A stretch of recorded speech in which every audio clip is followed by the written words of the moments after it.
Il était une fois dans une petite ville un jeune homme nommé Thomas. Depuis son enfance, il rêvait de devenir un grand écrivain, mais il se heurtait sans cesse à un mur de doutes et de critiques. Chaque fois qu'il partageait ses écrits, il entendait des voix négatives lui dire qu'il ne réussirait jamais, qu'il n'était pas assez talentueux. Plutôt que de se décourager, il décida de transformer ses critiques en motivation. Un jour, alors qu'il se promenait dans un parc, il trouva un vieux livre abandonné sur un banc. La couverture était usée, mais il lui plut au premier coup d'œil.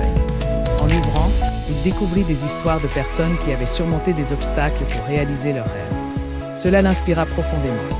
Il comprit que même les plus grands auteurs avaient dû faire face à des échecs avant de connaître le succès. Dès lors, Thomas prit un carnet et commença à écrire tous les jours. Il ne se mettait plus de pression pour écrire parfaitement. Il se concentrait simplement sur le fait d'écrire. Chaque mot, chaque phrase, devenait une victoire personnelle. Il participa à des ateliers d'écriture et s'entoura de personnes qui l'encourageaient. Peu à peu, il développa sa confiance en lui. Après des mois de travail acharné, Thomas décida de soumettre une nouvelle à un concours littéraire. La veille de l'annonce des résultats, il ressentit une immense nervosité, mais il se rappela de son voyage, les mots qui l'avaient guidé, les doutes qu'il avait surmontés. Le jour J, il reçut un appel qui changea sa vie. Il avait gagné le concours. Sa nouvelle serait publiée dans un recueil avec d'autres auteurs. Ce succès le lança sur la voie qu'il avait toujours rêvée. Il continua à écrire, mais surtout, il se mit à partager son histoire avec d'autres jeunes aspirants écrivains. Il leur parla de l'importance de croire en soi et de persévérer malgré les obstacles.